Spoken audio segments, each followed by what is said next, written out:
While I've been a relatively enthusiastic fan of DreamWorks' rendition of Voltron Legendary Defender on Netflix, I felt much of its appeal is in its low-key studio attempt at commenting on the brilliance of anime and Saturday morning cartoon fusion theater in the 1980s. The character designs were solid, and the season is highly accessible, with even a very positive fan base. I haven't so much as stressed over the characters as pleasantly enjoyed learning more about them and seeing them come together as a team. While the show has had its strengths and developed into very much its own kind of wholesome, animated guilty pleasure, I've always felt it wasn't really striving to up the ante, to really go there. This, I think, was best demonstrated by Season 1 through 5's complete and utter unwillingness to let drama build. I'm not really admonishing it for lightening the tension with jokes, but when you don't let a story be dynamic, you end up limiting the intensity of emotions communicated to the viewers. The drama not only never gets anywhere because you don't let tension build, but a show's humor can become trite and vexing as that process unfolds. Season 6, however, changes all that. Today, I want to talk about how Season 6 changed Voltron, and my thoughts on the implications for the show and media going forward. I'll also be breaking down some of the elements in the season that I think help demonstrate how the show has evolved, and what those evolutions mean. A quick warning, there will inevitably be spoilers, so if you haven't seen this season yet and you're someone who is sensitive to spoilers, now's your time to go watch it. I promise you'll like it, and I hope you're interested enough to come back and share your thoughts in the comments. So the season begins on a steep incline from the preceding release. We've delved into the astral psyches of the lions and seen the spirits of our human and hybrid antagonists affected by the magic of Voltron. This isn't merely Arthur C. Clarke's principle that magic is simply science we don't understand, but has instead been steadily built up to have far-reaching existential, spiritual, and cosmic implications beyond physical understanding. This, in part, is a step the series makes that brings it to the next level. The attainment of the proper noun cosmic classification is rooted in the universe developed by Jack Kirby in the Marvel comic books universe, and is a staple example of explaining how we're not simply using magic or science, but something with a far greater consequence on the fabric and function of life forces in the universe. In this season, we don't just see some sort of existential or mysterious threat that bends the rules of what we understand of reality, but instead we see our main characters dive headlong into it themselves. I can't help but draw parallels to my personal favorite anime of all time, Gurren Lagann, when seeing how this season unfolds. The stories are very much the same, and with good reasons that I'll get to in a moment. Both stories start with relatively humble beginnings and circumstances that ground our protagonists as real people, a moment critical for our ability to understand the implications of the world they'll be thrown headlong into. Much like Gurren Lagann, Voltron stays away from the existential power of their own version of spiral energy, Quintessence. Instead of waiting to scale up in Season 2, however, Voltron throws our heroes into the vast cosmos of space. So that's where their team building has to take place. I don't think this was the wrong approach by any means, but I think it's what's made a lot of low-stakes storytelling unavoidable in the beginning.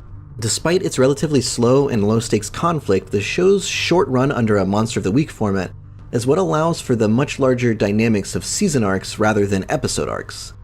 Episodes about swindling junk traders, intergalactic malls, and tabletop roleplay keep our characters and even the show itself grounded.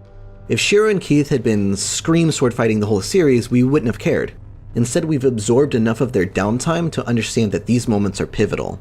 Just as Simone's drill gave way to the spirals of DNA, and then to the swirls of the universe in an overarching metaphor for the lonely boy drilling underground to fight the antithesis of existence in the universe, the bonds between the Paladins is the same bond that lets them enjoy a game of magic and mana together as the bond that lets them defeat Lotor and save the multiverse.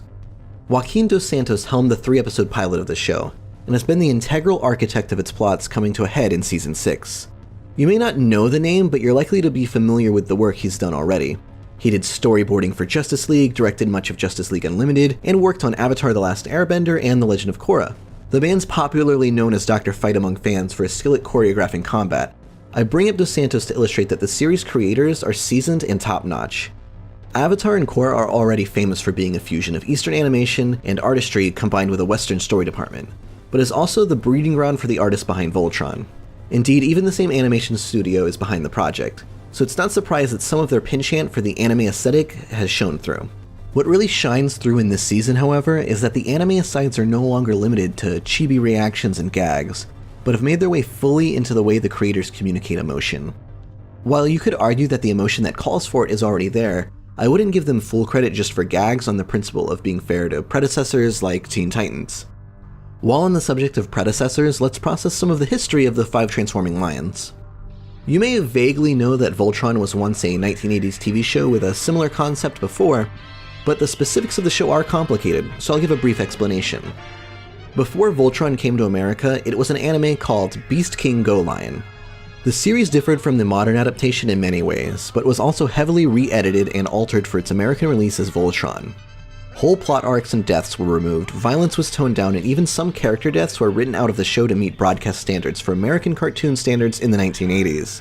Despite its plot tampering and general watering down, the American version of Voltron was still incredibly popular and significant.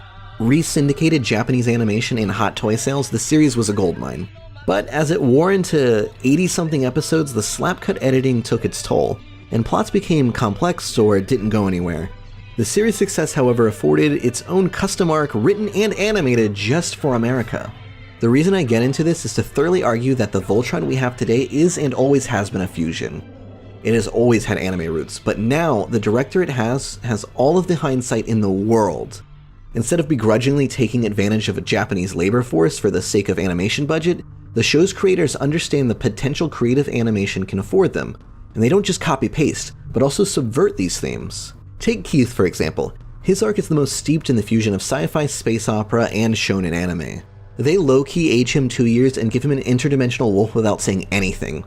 He and Shiro fight Val of the End style, busting out unexplained superpowers with stylized sequences and flowing hair the whole way. They speak on the astral plane, they become brothers, they turn into line art, they confront a secret clone base, they become hand-drawn, CGI, and even die in a mere episode. All while the audience has every bit of the stylistic lexicon to understand what's happening in front of them. And even if they don't, we can be sure the creators did so on purpose. The series is a masterpiece. It's not just combining the best bits of the media that we love, but it's finding its place as something new. It's copying, sure, but it's also subverting, which is something we haven't gotten until this newfound proliferation of the multi-season years released on a digital platform for the world to see. While Lance's ability to step outside of himself is a classically American archetype, Shiro and Keith's are more Japanese. Allora's character refuses to conform to the binary black and white of damsel in distress or empowered woman, but instead lets her be a real person, powerful and independent at times, but also vulnerable and protective.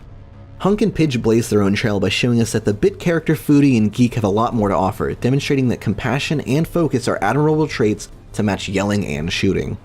That's all matched with a superior villain. While Zarkon is the obvious evil emperor, he's successively subverted by the changeling Lotor who keeps his allies, enemies, and even the audience guessing as to whether even he knows what his true intentions have been all along. Voltron Season 6 isn't the end of the series, but it has brought the series into a new chapter. The cat's out of the bag. We know it just isn't a Saturday morning cartoon, at least not anymore. So that's it guys, just my perception of how Season 6 changed everything for Voltron. I hope you enjoyed it. I honestly could go on forever about this season, but if you have any thoughts you want to share, please do so in the comments below or hit me up on Twitter. Also, if you like this video, subscribe to our channel. We're always breaking down the stories we find interesting. If we haven't covered a story you love, please share it with us. Until then, that's a KO.